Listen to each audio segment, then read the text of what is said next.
The hedgerow line cut the European countryside into narrow, unforgiving corridors, walls of earth and root that swallowed sound and distorted distance. In one such lane, damp with crushed grass and lingering smoke, a German tank turret waited. It did not hunt. It observed. Half hidden behind the rise, steel angled with quiet confidence, it watched the open ground, the way a patient predator watches water it knows prey must cross. The infantry knew the arithmetic immediately. Rifle fire could touch the edges of the problem, never its center.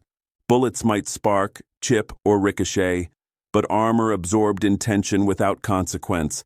The tank's gun, by contrast, required only motion. A man standing, a shoulder turning, a silhouette breaking the hedge line. Distance favored steel, and the turret owned every yard of it. Pressed low against the earth, the squad leader measured with his eyes. 200 yards. On a training field, it was nothing more than a brisk walk.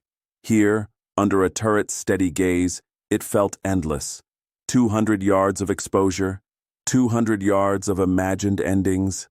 He felt the men behind him waiting, not for orders, but for certainty he did not have. Time tightened. The tank was not rushing. It did not need to. Then something ungainly appeared from the rear of the hedge, a long, crude tube carried forward with care. It looked wrong in a war that prized precision-machined steel and familiar shapes. More stovepipe than weapon. No stock, no bolt, no reassuring weight. It had the appearance of improvisation, and improvisation had a poor reputation among men who depended on reliability to stay alive. A few men smirked. Useless, someone said quietly. Not because they were sure, but because mockery was safer than hope. To believe in the tube meant accepting dependence on something unproven. And unproven tools had a way of killing men who trusted them too early. The gunner stepped into position and shouldered the launcher. He adjusted his stance by memory, aligning himself with rules learned in hurried training sessions. Men shifted behind him to clear the backblast zone, aware that this weapon punished mistakes in every direction. He slowed his breathing, inhaled, exhaled. The tremor in his hands did not disappear. It was simply ignored. The rocket left the tube with a sharp, violent roar, crossing the lane in a shallow arc. For a heartbeat, the turret did not react, still believing distance was protection. Then impact. A flash.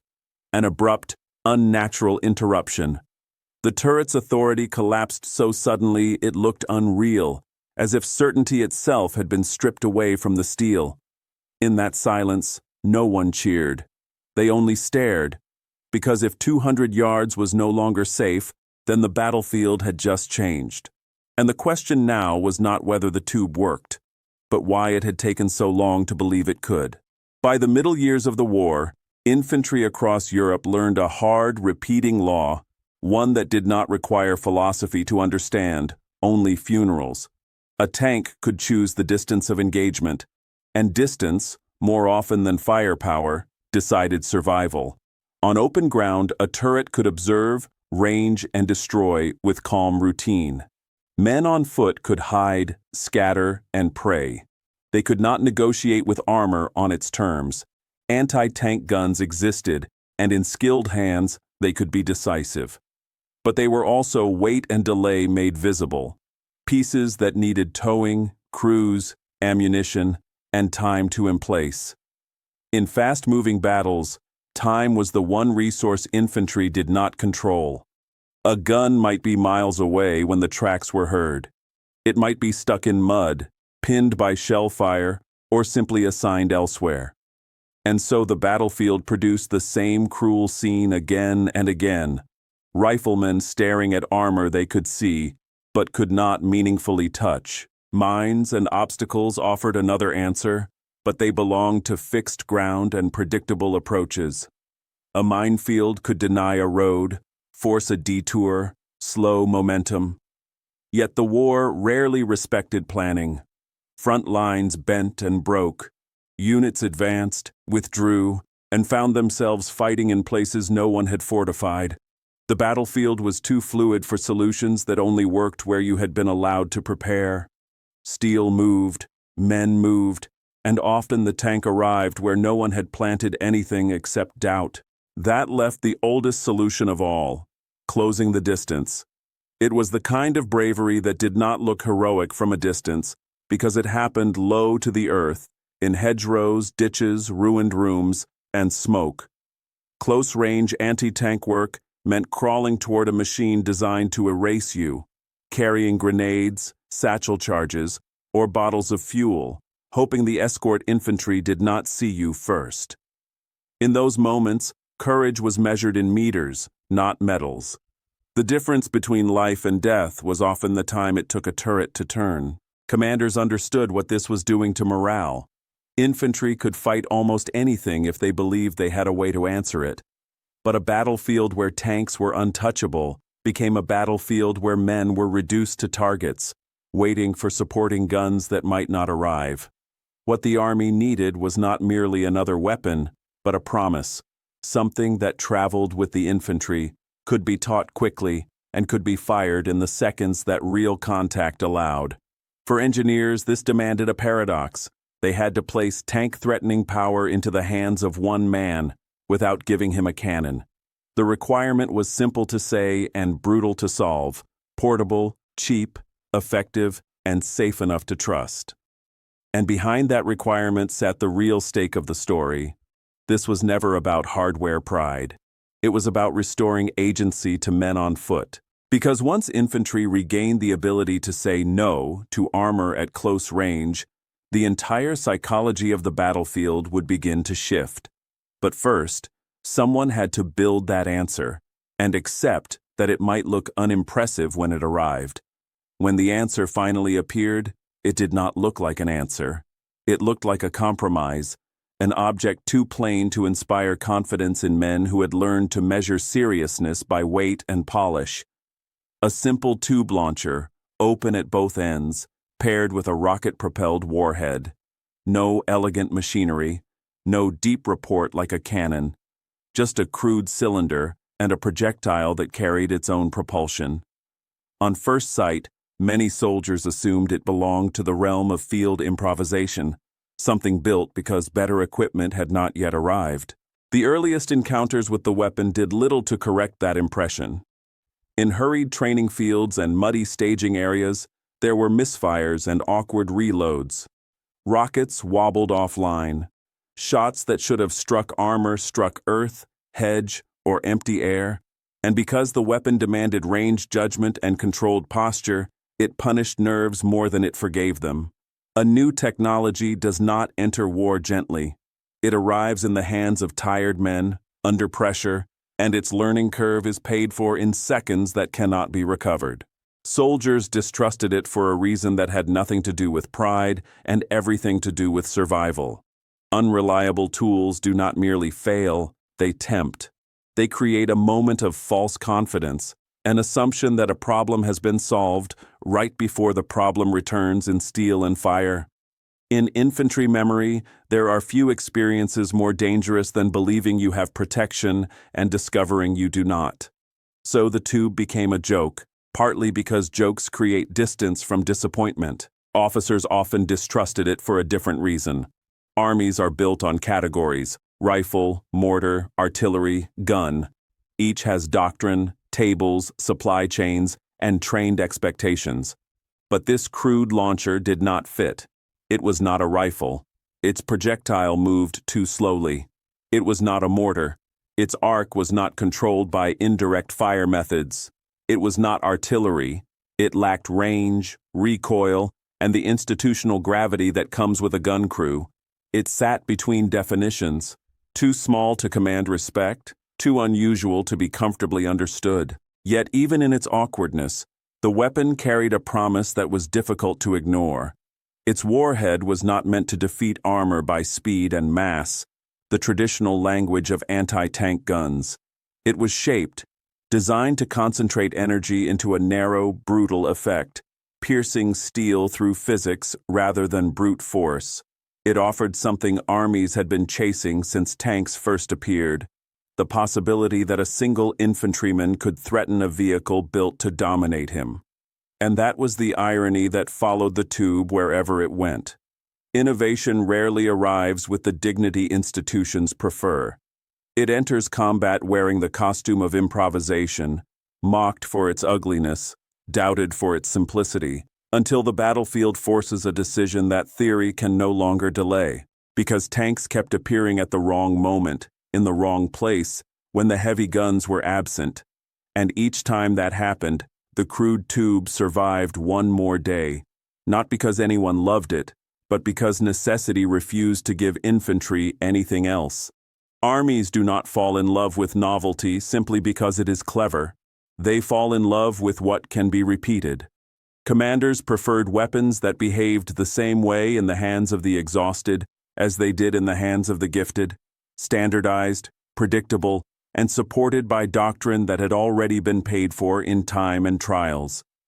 Early rocket launchers did not offer that comfort.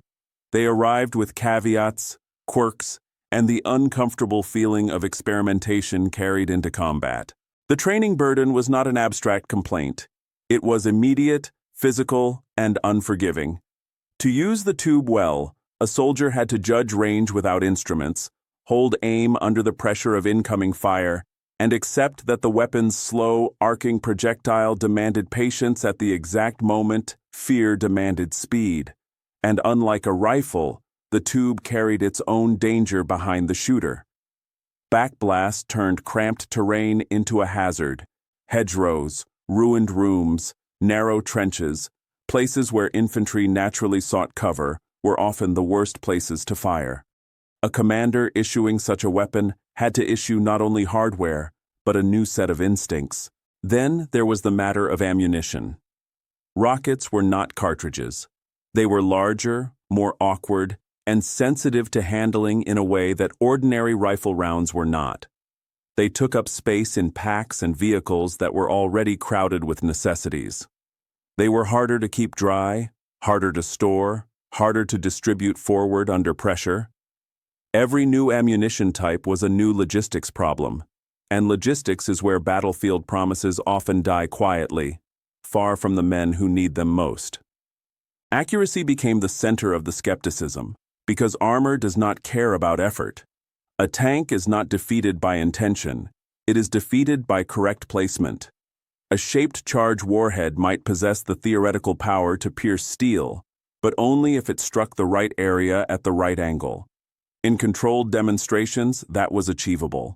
In a hedgerow lane full of smoke, panic, and movement, it was far less certain. Commanders watched early reports: rockets missing, gunners hesitating, crews firing too quickly or too late. They were not rejecting the physics. They were questioning the human reality. Some leaders worried about morale in a way that rarely appears in technical manuals. Issuing a weapon that promised salvation, and then watching it fail, could break confidence faster than issuing nothing at all. Infantry could endure hardship when it was honest, but a miracle weapon that misfired in front of a tank did not feel like hardship. It felt like betrayal. And betrayal in combat spreads quickly. The fear was not merely that the tube would fail. The fear was that it would fail at the worst possible moment and teach men the wrong lesson, that their leaders did not understand what they were sending them into. From the outside, this caution can be mistaken for stubbornness. But institutional doubt has a logic. Armies must scale solutions across thousands of units and millions of hands. A weapon is not truly adopted when it works once. It is adopted when it works often, under poor conditions, by ordinary men. Reliability is not just a technical specification. It is a moral obligation, because equipment is part of the promise command makes to those it orders forward. So the belief hardened in headquarters and training camps. The crude tube might be useful someday, after refinement, after better sights, after more drills, after supply stabilized. For now, it was a curiosity, interesting, perhaps even promising, but not yet trustworthy enough to become doctrine. But the front line rarely allows doctrine to remain comfortable. Tanks kept appearing in places where nothing else could answer them in time, and sooner or later, necessity would force command to revisit what it had dismissed, because the battlefield does not care what an institution is ready to believe. While commanders weighed predictability and doctrine, engineers were listening to a different language, the language of the battlefield's trajectory. They could see what the war was teaching with grim consistency. Armor would not become thinner. Tanks would not become slower. Optics would sharpen, guns would lengthen, and protection would deepen.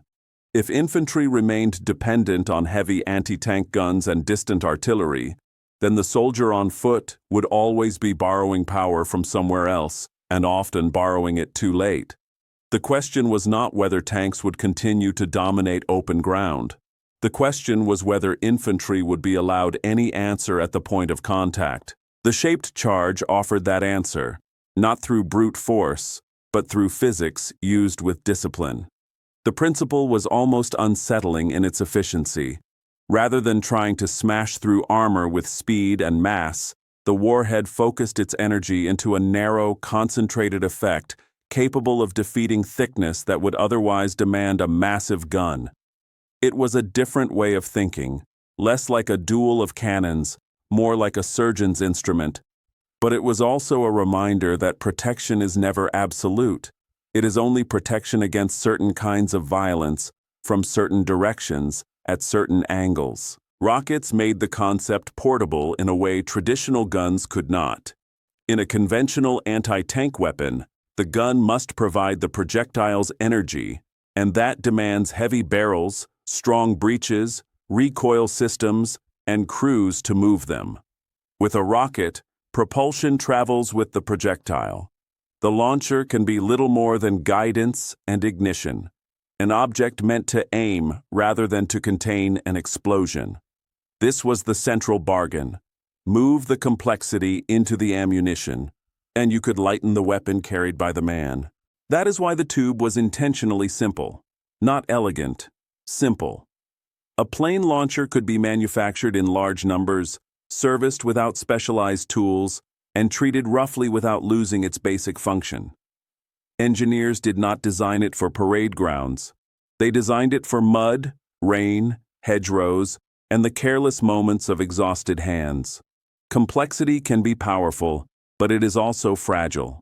A weapon meant for infantry had to survive being dropped, scraped, soaked, and still work when the tracks appeared. Of course, the engineers understood what they were sacrificing. Rocket projectiles were slower than shells fired from high-velocity guns.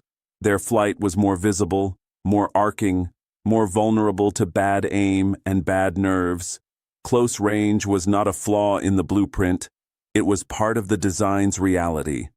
To give a single man the power to threaten armor, they accepted that he would have to get nearer than he wished. They were trading distance for portability, and portability for the chance that infantry would not be helpless when heavy guns were absent. This was the engineering philosophy beneath the mockery.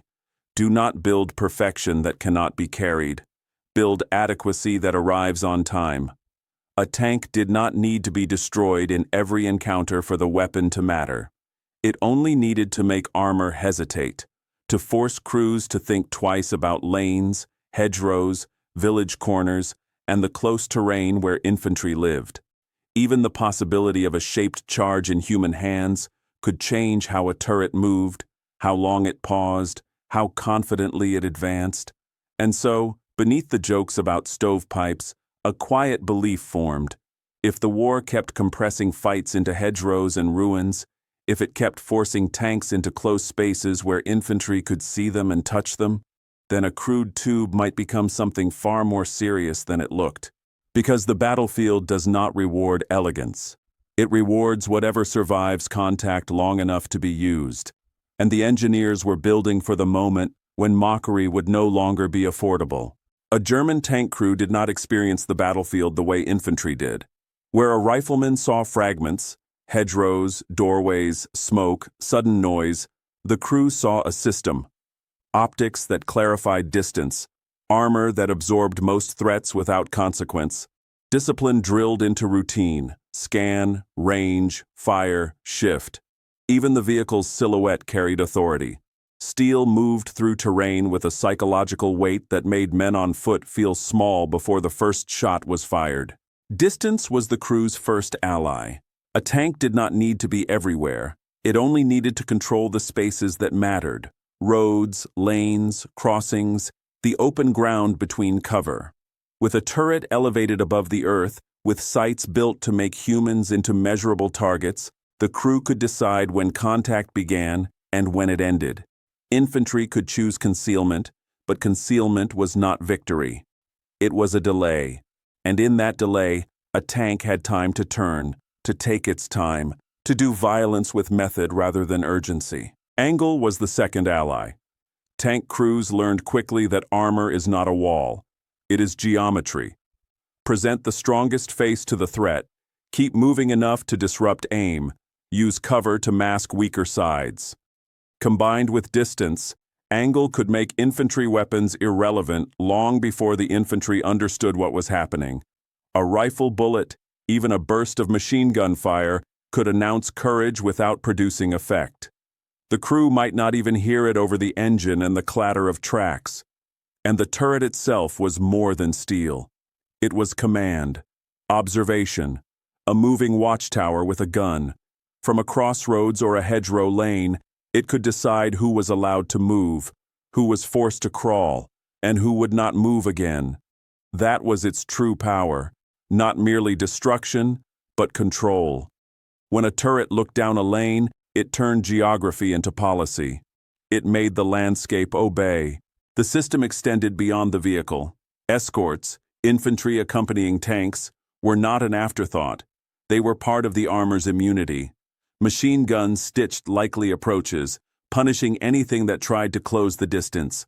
Smoke, suppressive fire, the threat of sudden swiveling steel.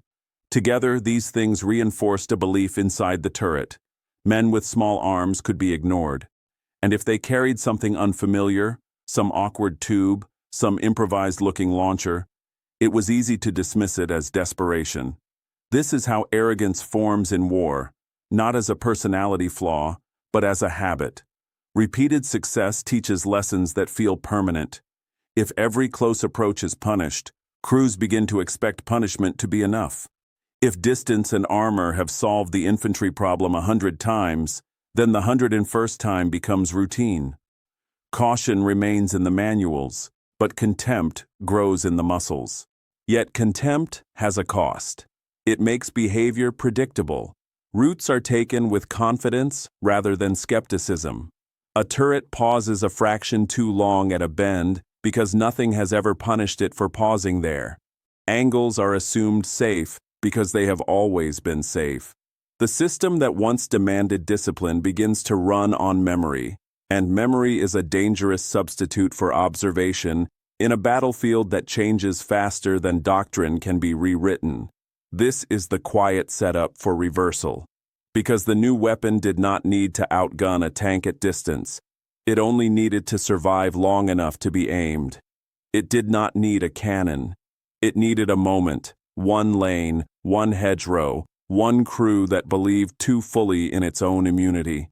And somewhere ahead, in the close terrain where infantry lived and tanks occasionally had to enter, that moment was already forming, waiting for the turret to do what arrogance always does: assume the old rules still apply. Training with the tube began in humility, because the first lesson had to be subtraction. This was not magic. It was not a talisman that made armor disappear. It was a tool, and like every tool in war, it demanded a cost. Range judgment when the mind wanted to panic, calm posture when the body wanted to shrink, disciplined aim when the senses were flooded with noise. Instructors tried to strip away the fantasy early because fantasy was how men died. A rocket launcher could save a squad, but only if the man holding it behaved like a technician under fire. The danger behind the weapon was as important as the danger in front of it. Backblast was not merely a technical note, it was an invisible wall of flame and pressure that could burn a teammate, reveal a firing position, or kill in confined space. In hedgerows and ruined villages, the places that felt safest were often the worst places to fire. Men learned to check what was behind them as carefully as what was ahead. They learned to speak short warnings, to clear the arc, to accept that a weapon designed to threaten armor also threatened carelessness. Aiming was taught as geometry, not bravado. Where to hit mattered more than how hard you wanted the hit to be. Instructors talked about angles as if they were speaking about weather, something you could not control, only respect. A tank's armor was thickest where it expected danger. A shot that struck the wrong plate at the wrong angle could waste the entire opportunity. And a near miss was not close enough. A near miss was simply a miss with a better story attached. The tube did not reward storytelling. It rewarded placement. For the young gunners, the work became repetitive in a way that felt almost insulting, as if war had been reduced to posture and routine. One of them practiced the shoulder mount again and again, lifting the tube, aligning the sight, settling the weight, finding a stance that did not wobble. He repeated it until the movement stopped being a decision and became a reflex. In combat, there would be no time for negotiation with fear. The body would either perform the sequence or it would fail. Training was the attempt to make the right behavior automatic before the wrong behavior became fatal. But no training field fully resembled the front. Field conditions complicated everything that had seemed simple on a range. Wind could push a slow rocket offline. Mud could steal your footing at the moment you needed stillness. Smoke could hide distance, and distance was the difference between a correct shot and a wasted one. Fear tightened the muscles and narrowed vision, turning the clean geometry of instruction into something blurred and urgent.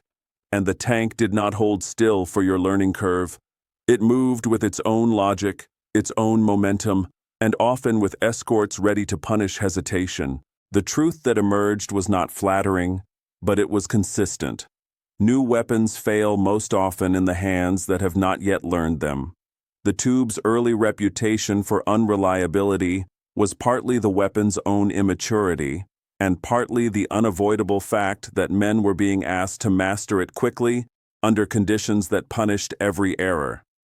In war, a technology is judged not by its potential, but by its performance in the worst hands on the worst day. Progress came the hard way. It came through repeated drills and blunt corrections, through after-action reports that listed mistakes without mercy, through instructors who kept insisting on procedure when men wanted shortcuts. It came through the quiet decision to keep improving instead of dismissing, to treat the tube not as a joke, but as a responsibility.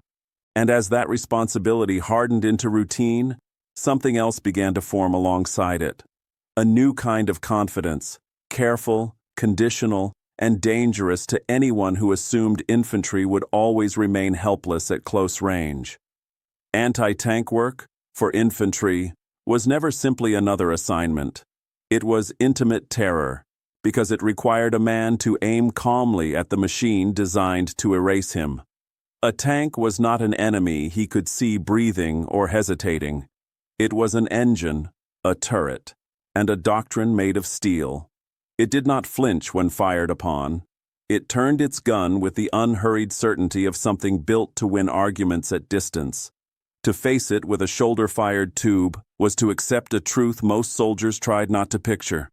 If you failed, you would fail loudly, and there would be no time to correct yourself. That is why teams formed around the gunner. No man defeated a tank alone, not in any honest telling. A spotter watched for angles and distance, for the moment the turret turned away. A loader handled the rocket and kept the weapon ready, hands moving with deliberate care. Security men watched the flanks, because the gunner's attention narrowed by necessity, and enemy infantry understood what the tube meant.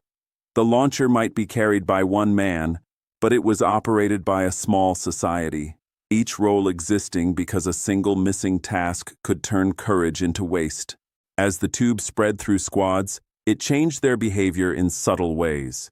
Men began to choose terrain with ambush in mind rather than avoidance. Instead of thinking only of where to hide, they began thinking of where to strike. The bend in a lane, the narrow gap between hedgerows, the ruined corner that forced a tank to slow and present a side. The weapon did not remove fear, but it redirected it.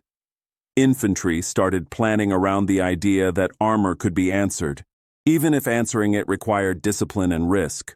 There were moments when that risk condensed into seconds that felt like hours. A gunner lay low and watched a turret sweep left and right, the optics searching, the machine gun testing the hedgerow with quick bursts. He did not move. Movement was an invitation. He waited for the instant the turret looked away, not because the tank could not kill him otherwise, but because timing was the only advantage a man on foot could manufacture. In those seconds, war narrowed to the smallest possible space, breathing, sight picture, and the thin line between patience and panic. Mistakes were punished immediately. A rushed shot that missed did not merely waste a rocket. It announced a position and summoned steel to reply. But success was often the opposite, silent and brief, followed by rapid displacement.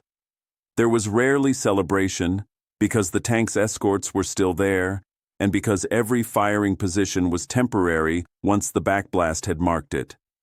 The work demanded a strange composure, the ability to do something violent with precision, then disappear before the violence returned. This is where courage was redefined, not as charging forward blindly, but as holding position long enough to complete the procedure correctly when every instinct demanded retreat.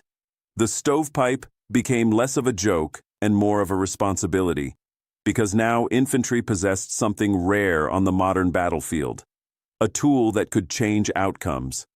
And once a weapon can change outcomes, the war around it begins to change too, learning, adapting, and searching for the next seam where certainty can be broken. The tube's effect was often described in language that sounded like exaggeration, but the reality was quieter and more exact. It did not defeat armor through spectacle. It defeated armor through concentrated force and correct placement. The shaped charge was a lesson in physics applied without sentiment. It formed energy into a narrow, violent jet, capable of punching through steel that would shrug off ordinary bullets. What mattered was not the size of the explosion, but where the warhead struck and at what angle. In war, the most decisive mechanisms are often the least theatrical. That is why the word vaporized belonged more to perception than to metallurgy. To a witness lying in a ditch, watching a turret dominate a lane, the sudden collapse of that dominance could look unreal, an abrupt, violent failure of protection that the mind struggled to interpret. Steel does not evaporate, but certainty can. A tank that seemed invulnerable 1 second could be burning the next, the transition so fast it felt like a trick of light.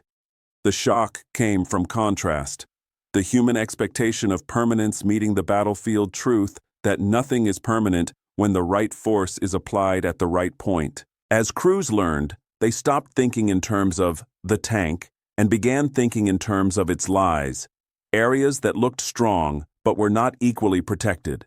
Side armor was often thinner than the front. The turret ring, the seam between turret and hull, could be vulnerable if struck correctly. The rear engine compartment offered another target, because mobility was life for armor, and fire in the engine bay could end a fight even if the crew survived the initial hit. Angles mattered, because armor thickness changes with slope. A plate that seems formidable can become penetrable when met from a direction it was not designed to face. A veteran's instruction captured the shift in thinking. He watched a new gunner line up a shot and corrected him without raising his voice. "Don't aim at the tank," he said. "Aim at the part of it that lies." It was not poetry. It was doctrine in one sentence. The tank's silhouette promised uniform strength. The battlefield punished anyone who believed that promise. As experience accumulated, ammunition and tactics evolved. Different warheads appeared, better sights, improved handling, and procedures refined by after-action reports rather than optimism. The weapon grew more reliable, not because it became glamorous, but because feedback loops tightened. Combat teaching designers, designers teaching training, training teaching combat again, and beneath all of it was the deeper innovation. Infantry began thinking like engineers under fire: angles, materials, timing, and the discipline to wait for the correct moment. By now, the tube was no longer merely a weapon carried forward in desperation. It was a doctrine, portable anti-armor capability placed into human hands, which meant the next encounter would not be an accident. It would be a test. And somewhere ahead, 200 yards of open lane were already waiting to see whether doctrine could hold under pressure. We returned to the lane the way soldiers return to a remembered danger, carefully, unwillingly, but with no alternative. 2 hedgerows formed a corridor of exposed earth, and at the far end, the German turret still owned the view. Its presence was not frantic. It did not need to be. A tank that controls distance can afford patience. The infantry, pinned behind the hedge line, had only seconds before the turret's routine became execution, before machine gun bursts trimmed the vegetation, before the main gun spoke, before bodies learned again what steel does to flesh when it is allowed time. The gunner moved with a discipline that would have looked slow to anyone who did not understand what was required. He had learned that the tube punished haste. He crawled to a position that balanced 3 demands that rarely aligned: enough cover to survive the moments before the shot, enough visibility to see the target clearly, and enough space behind him to keep the backblast from killing his own men. He checked the ground. He checked the angle. He did not speak much. He did not need to. The team behind him already knew their roles: one watching the turret sweep, another clearing space, another guarding the flanks for enemy infantry drawn to the launcher like moths to flame. The distance still measured the same on paper: 200 yards. But the meaning had changed. 200 yards was no longer a guaranteed advantage for armor. It was now a question. The gunner shouldered the tube and felt its weight settle into his body, a familiar pressure where fear often lived. He aligned the sight and let the world narrow to essentials: the turret's shape, the lane's breathless stillness, the quiet awareness that if he missed, there might not be a second attempt. He exhaled, held, and committed. Hesitation in that moment would have been louder than fear, because fear could be carried silently, but hesitation announced itself to the hands, to the aim, to the timing. He accepted the tremor without letting it dictate the shot. A man cannot always control his body in war. He can sometimes control what he does anyway. The rocket left with a brief roar, a harsh sound that felt too crude to matter against a machine built by an industrial empire. It crossed the lane in an arc that seemed almost slow, visible enough that the mind could follow it. The tank did not react at first. It trusted the old logic, that 200 yards was distance enough to make infantry irrelevant, that the lane belonged to steel and optics and armor. The turret continued its sweep as if the rocket were merely another desperate gesture. Then impact. A brutal flash that was less a cinematic explosion than a sudden rupture, an instant where the tank's outward certainty collapsed inward. The turret's motion interrupted. Its behavior changed as if a hand had grabbed the machine's confidence and shaken it loose. Smoke pushed from seams. The geometry of dominance broke. Even before the wreck was fully understood, the infantry felt the psychological pivot. The lane no longer belonged entirely to the turret. The turning truth was not luck. It was a chain of correct decisions made under pressure. Position chosen with care, team roles performed without confusion, aim held despite fear, timing matched to the turret's momentary blind spot. The weapon mattered, but the procedure mattered more. A crude tube in untrained hands could be comedy. In disciplined hands, it could be policy. And from that moment, 200 yards stopped being a safe distance for armor and became something else, a warning range. The battlefield had not changed its violence, only its assumptions. The turret had learned it could be touched. Now the question was how quickly the lesson would spread, how fast mockery would turn into caution, and caution into new tactics on both sides of the hedgerow. Later, when men tried to describe what they had seen, they did not reach for grand words. They spoke with restrained disbelief, because disbelief was honest. A crude launcher, the kind that had invited jokes and eye rolls, had produced an effect that felt disproportionate to its appearance. Witnesses remembered the simplicity of the tube in the gunner's hands, and then the abrupt change at the far end of the lane, a machine that had owned the landscape one moment, and the next moment seemed to be failing from within. Inside the tank, advantage collapsed into confinement. Armor that promised safety could also become a sealed container when the wrong kind of force entered it. Heat did not dissipate. Smoke did not politely drift away. Urgency had nowhere to go. A crew that had once used time as a weapon, taking careful aim, choosing angles, controlling distance, now experienced time as a narrowing corridor. Seconds mattered differently inside steel when steel stopped being protection and became a trap. Outside, the escort infantry reacted in a way every soldier recognized, even if no one admitted it aloud. The assumed hierarchy had been violated. For years, the presence of a tank implied a simple order of power. Armor dominates, infantry yields. When that order was broken, even briefly, it created hesitation. Men who had been moving with the confidence of shelter suddenly had to consider that the shelter could be struck. The lane's psychology shifted. The turret was no longer a guarantee, it was a risk. The gunner did not cheer. He did not stand and look for witnesses. He behaved like a man who understood that surviving success was part of the job. If the first shot had worked, the second was still dangerous. Dangerous to attempt, dangerous to delay, dangerous to remain in place. He either reloaded with practiced speed or pulled back to relocate, because the backblast and the launch signature had already written his position into the enemy's memory. On a battlefield, a triumph that pauses becomes a target, and the enemy felt that threat even if they could not yet name it. A second rocket was now possible, something that had not existed in the turret's calculations earlier in the day. Armor withdrew or repositioned, suddenly cautious where it had been relaxed, treating hedgerows and village corners not as inconveniences, but as potential traps. The stovepipe had not merely destroyed steel, it had introduced doubt into the routines that kept armor confident. That was the climax's core irony. The so-called useless tube became decisive precisely because it was underestimated. The laughter had created a gap in attention, and war always punishes gaps. The moment did not end with a speech or a celebration. It ended with a new discipline forming on both sides.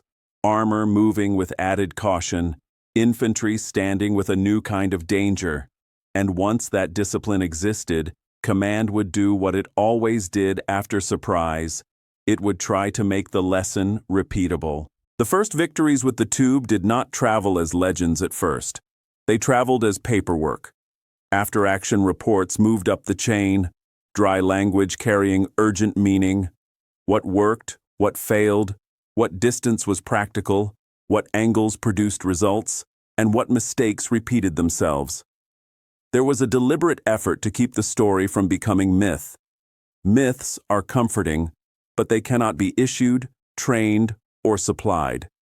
Command wanted something more difficult and more useful. A method that could be reproduced by ordinary units on ordinary days without requiring extraordinary luck. So training became formal, and formality mattered. Range estimation was drilled until it felt less like guesswork and more like habit. 200 yards, 150, the deceptive shortening of distance in hedgerow country. Firing positions were taught with an engineer's caution. Cover without confinement, visibility without exposure, backblast space without endangering the team. Roles were standardized: gunner, loader, spotter, security. Because a weapon that depended on one man's brilliance could never be scaled. And displacement became doctrine, not advice. Fire, move, vanish. The tube did not merely create opportunity. It created retaliation. Supply lines adjusted in their own quiet way. Rockets were moved forward in greater number, stored with more care, distributed with the assumption that they would actually be used rather than carried as an experiment. The equipment improved as well. Sights refined, procedures simplified, warheads adjusted under the pressure of combat feedback. Reliability rose not through wishful thinking, but through repetition. Designers receiving reports, modifying parts, and sending the changes back into the field. The weapon became less temperamental as the feedback loop tightened, each engagement teaching the next. On a battlefield littered with wrecks, instruction sometimes became literal. An instructor would bring new gunners to a burned-out hull, charred paint, warped metal, the smell of old smoke baked into the steel. He did not turn it into a trophy. He turned it into a classroom. He pointed without excitement to where the warhead had struck, to what it had done, and to what it would not have done if the shot had been a foot higher or a few degrees wrong. Calm procedure mattered more than adrenaline. The goal was not to create tank hunters who felt powerful. The goal was to create tank hunters who were correct. And the enemy did not remain still in the face of this change. Tanks adapted as all weapons do when their assumptions are challenged. They sought more standoff distance, more open sight lines, fewer blind corners. Infantry screens became more cautious and more aggressive, probing hedgerows and ruins before steel advanced. In close terrain, where the tube thrived, tanks began to behave less like rulers and more like guests, moving with the awareness that the landscape itself could now contain an argument they might lose. This is how the war reveals its deeper nature, not as a sequence of inventions, but as an argument between them. Every advantage creates a countermeasure. Every countermeasure creates a new seam. A weapon does not end a problem. It reshapes it, compresses it, moves it elsewhere. The struggle is not toward perfection, but toward temporary superiority, measured in hours, sometimes minutes. And so the turning point settled into reality. The tube did not end tanks. Armor still mattered, still dominated when used correctly, still killed with terrible efficiency. But something had been permanently altered, the assumption that tanks were untouchable by men on foot. Once that assumption died, the battlefield became a different place, one where infantry carried not just rifles and fear, but a credible refusal. And as that refusal spread, it began to change more than individual skirmishes. It began to change the way entire units planned to live through the next day. The first consequence was quiet, almost invisible on maps. Infantry confidence shifted. Units began holding ground they would once have abandoned the moment they heard tracks, because now the sound of armor no longer meant helplessness by default. A hedgerow line, a village corner, a narrow lane between fields could be defended rather than merely endured. Men still feared tanks. Fear did not disappear, but fear was no longer the only feeling present. There was also calculation, and calculation changes how long a line holds. Commanders noticed the difference quickly, because it showed up in decisions. Plans began to include ambush positions not as desperate improvisations, but as intended design. Angles selected, lanes covered, escape routes rehearsed. Layered defenses appeared. Infantry rockets to threaten close armor, mines to channel movement, artillery and anti-tank guns to punish stalls. Small teams were assigned specifically to deny tanks freedom, a new kind of battlefield job that acknowledged what the war had been teaching all along. Armor's greatest strength was not steel, but momentum. Take away momentum, and you take away certainty. The character of engagements began to change. The battlefield became less about singular tank duels and more about combined systems, infantry, rockets, mines, and artillery working together like interlocking tools. A tank that advanced too boldly might not be killed immediately, but it could be forced to halt, forced to angle, forced to call for help. Those forced moments were opportunities for everything else to act. The tube did not replace the old answers. It made the old answers arrive in time. In the middle of this shift, veterans began expressing something rarely mentioned in official language. One man, asked about the launcher, admitted it gave him something rare, choice, when the war had been trying to remove it. Choice of where to fight, how long to hold, whether to withdraw, or set an ambush. The tube did not make him invulnerable. It made him less predictable. And unpredictability is a form of protection when your opponent relies on routine. The enemy paid new costs in response. Movement grew more cautious. Tempo slowed. Tanks leaned harder on reconnaissance, on infantry screens, on probing fire before committing steel into close terrain. Those adaptations were rational, but they carried a price. Every added layer of caution consumed time, and time was the currency of offensive momentum. When armor hesitates, the initiative changes hands more often than commanders admit in their reports. This was the strategic meaning of portability. A weapon that traveled with infantry compressed response time, and response time is often decisive. Instead of waiting for a heavy gun to arrive, infantry could answer in the minutes that mattered most. The tube did not win the war alone, but it changed local outcomes, lane by lane, village by village, until those outcomes accumulated into something larger than any single shot. And once an army learns it can deny armor its freedom with tools carried on human shoulders, it begins asking the next question. What does that lesson become after the war, when engineers are no longer improvising, and doctrine has time to mature? When the war ended, armies did what institutions always do after surviving a crisis. They studied the parts of the experience that had kept them alive.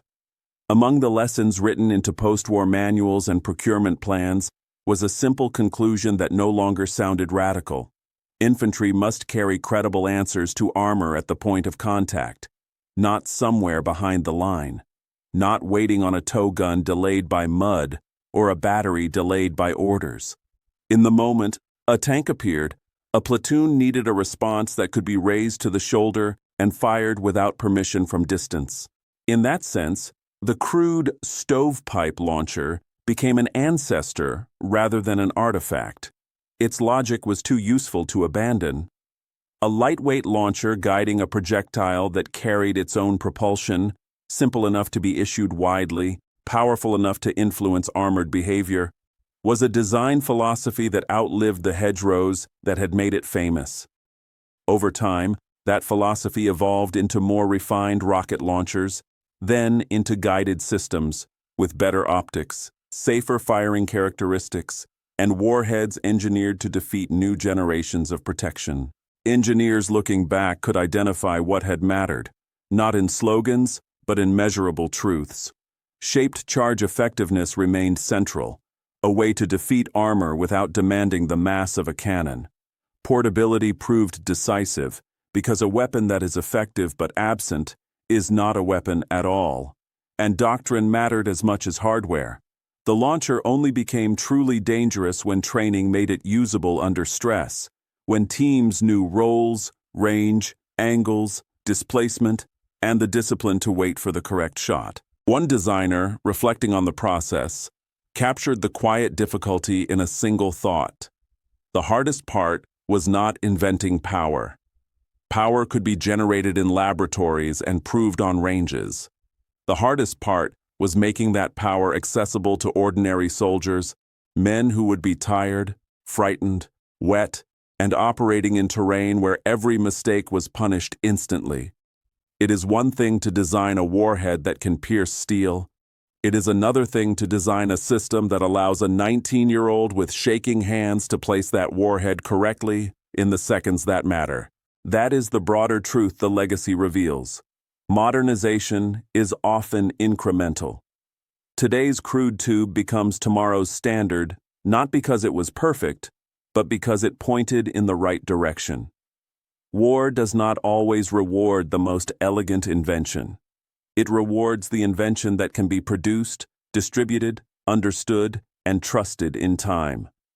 Refinement follows necessity, and necessity in the hedgerows had been relentless. Memory, of course, has its own habits. It simplifies the story into legend. The miracle weapon, the dramatic kill, the moment steel evaporated. History restores the trade-offs that made the system real: limited range, visible launch signatures, backblast risk, awkward ammunition, and the constant requirement for discipline. The tube was not a wand. It was a responsibility that demanded training and punished carelessness. And when that is understood, the legacy settles into something more than technical progress. It becomes a warning. Underestimating ugly tools, dismissing them because they look crude, because they arrive without ceremony, is how confident armies lose control of the close fight. Because the close fight does not care what looks impressive. It cares what works when distance collapses, and what ordinary hands can wield when certainty runs out. We return, at the end, to the sound that began the story. Not the roar of the rocket, but the laughter. Men laughed because the tube threatened their sense of what serious war was supposed to look like. War, in their minds, belonged to rifles that cracked cleanly and guns that thundered with authority. A crude cylinder carried like a length of pipe did not fit the image. Mockery became a way to protect identity. If the weapon was ridiculous, then dependence on it could be denied. And denial, in combat, is often a temporary shelter from fear. But the story does not resolve as a miracle, because miracles are comforting in the wrong way. The decisive shot from 200 yards was not fate reaching down to reward a brave man. It was method. It was training repeated until it became muscle memory. It was a firing position chosen with care, cover, visibility, backblast space. It was a team that understood its roles. It was a calm aim held while the body trembled. What looked sudden to witnesses was, in truth, a chain of small decisions made correctly under pressure. Even the phrase vaporized belongs more to the human mind than to the physics. Steel does not vanish. But in war, protection can fail so abruptly that it feels unreal. The turret's collapse was a battlefield truth.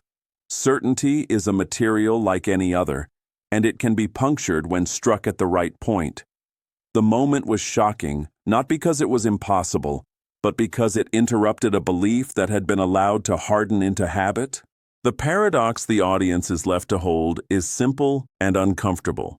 Sophisticated outcomes can come from simple devices when doctrine is willing to adapt. A crude tube can force a modern machine to hesitate. A weapon that looks improvised can become a system. If men stop asking whether it appears impressive and start asking whether it answers the problem that is killing them. In the final image, the lane that once belonged to armor belongs to caution. Not because tanks have disappeared, but because tanks have learned that the hedgerow may contain a refusal. The landscape has been taught. 200 yards is no longer a sanctuary. It is a distance that demands respect. The gunner walks past the wreck without triumph. He does not speak like a hero, because he knows how close the joke came to becoming his obituary. He carries only the quiet knowledge that ridicule nearly killed him before necessity trained him to survive. They called his stovepipe useless until it erased a turret's certainty from 200 yards, and the laughter never found its voice again.